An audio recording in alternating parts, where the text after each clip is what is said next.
태극기 제74주년 광복절을 앞두고 태극기에 대한 관심이 어느 때보다 뜨거운데요. 네. 애국심을 높여주는 태극기에 대한 모든 것을 모아 알려드립니다. 1945년 8월 15일 일본이 연합군에 항복해 제2차 세계대전이 끝나면서 우리나라가 독립을 하게 된 날인데요.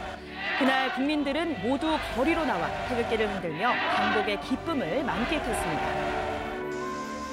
역사의 순간마다 우리나라와 민족을 대표해 애환을 함께한 태극기.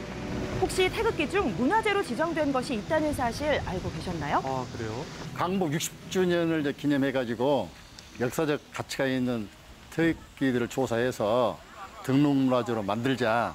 그래서 2008년부터 지금까지 근대문화재로 등록된 태극기는 20여 점입니다. 등록문화재로 지정돼 있는 태극기는 전국 각지에 흩어져 보관돼 있습니다. 이곳 독립기념관에서는 문화재 태극기 10점을 소장하고 있는데요. 모두 상시 공개되는 건 아니고요. 그중에서도 5점만 전시하고 있습니다. 네. 태극기 목판, 이건 이제 문화재로 등록돼 있어요. 등록문화재 제385호인데요. 태극기는 바람에 펄럭여야 한다는 상식을 뒤엎는 모습. 찍어가지고 많이 배부를 했죠. 헌금 광목이 비싸고 그러니까 가히 그때 당시에 종이에다 찍었어요. 이렇게 찍어가지고 대나무를 쪼개가지고 여기다 이렇게 둘둘 말아가지고 이렇게 붙여가지고 흔들고 그랬었죠. 3.1운동 당시 빠른 시간에 대량으로 태극기를 찍어내기 위해 만들어졌다고 합니다. 이 태극기는 특이하게 손바느질로 제작돼 있는데요. 남상락 독립운동가가 만세운동에 사용하기 위해서 부인과 함께 직접 자수를 놓아 만들었다고 합니다.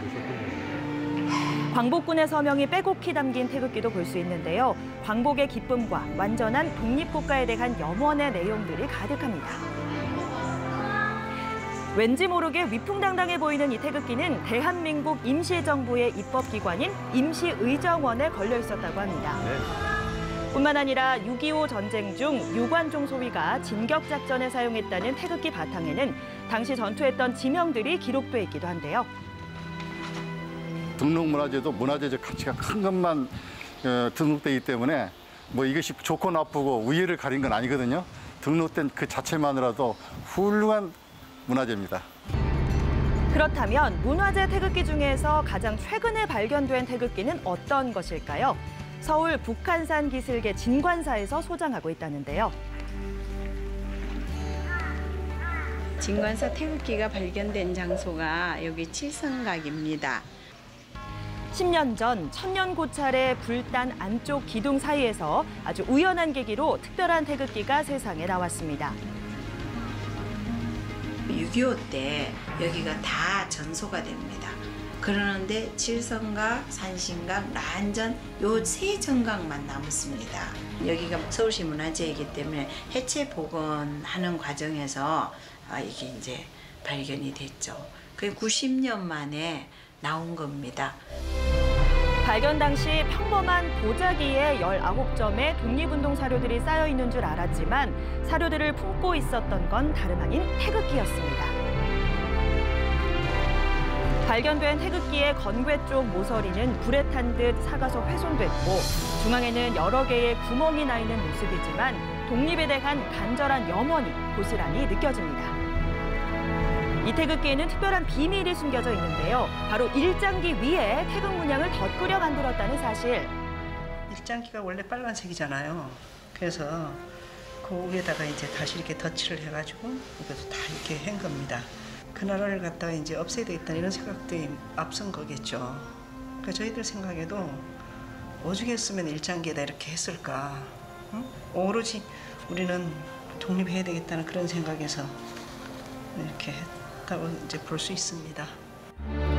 독립운동을 이끈 대표적인 항일 스님으로 불리는 백초월 스님이 태극기를 제작했다고 하는데요. 일본을 누르고 대한민국의 독립을 이루겠다는 일념이 가득해 보입니다. 발견된 태극기 속에는 단재 신채호가 창간한 신대한 신문부터 조선 독립신문, 자유신종보가 담겨 있었는데요. 뿐만 아니라 친일파를 꼬집는 경고문과 같이 독립운동사의 귀한 자료들이 쌓여 있었습니다.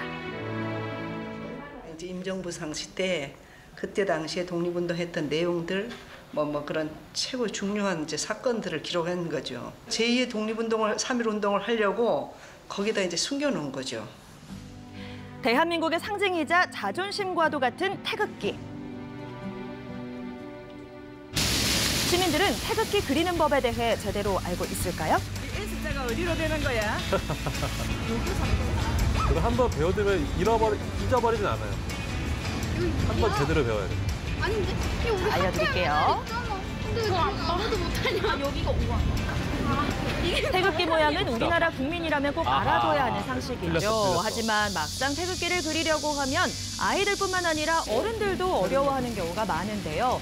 대부분의 시민들이 잘 알고 있지만 헷갈려하는 분들도 있었습니다. 틀린 것도 있고. 뭔가 헷갈려요. 학교에 맨날 있는데 모르겠어요. 자네가 남다른데요. 예전에는 그냥 아무런 생각 없이 이렇게 태극기만 보아왔는데 직접 그려보니까 태극기의 그 의미도 알게 되고 좋은 것 같아요. 태극기의 흰색 바탕은 밝음과 순수, 그리고 평화를 사랑하는 민족성을 나타내고요. 태극 문양은 음과 양의 조화를 표현하고 있습니다. 마지막으로 사괴인 건곤감리는 음과 양의 발전 모습을 효의 조합을 통해 나타낸 건데요. 건괴는 하늘, 곤괴는 땅, 감괴와 리괴는 각각 물과 불을 상징합니다. 하늘, 땅, 물, 불. 태극 문양의 물결은 위에서 아래로 끝나고요. 사괴는 좌측 상단부터 위아래로 3, 4, 5, 6이라는 것만 기억하면 태극기 모양 잊지 않겠죠? 그렇죠. 3, 4, 5, 6. 2007년에 대한민국 국기법을 제정했거든요.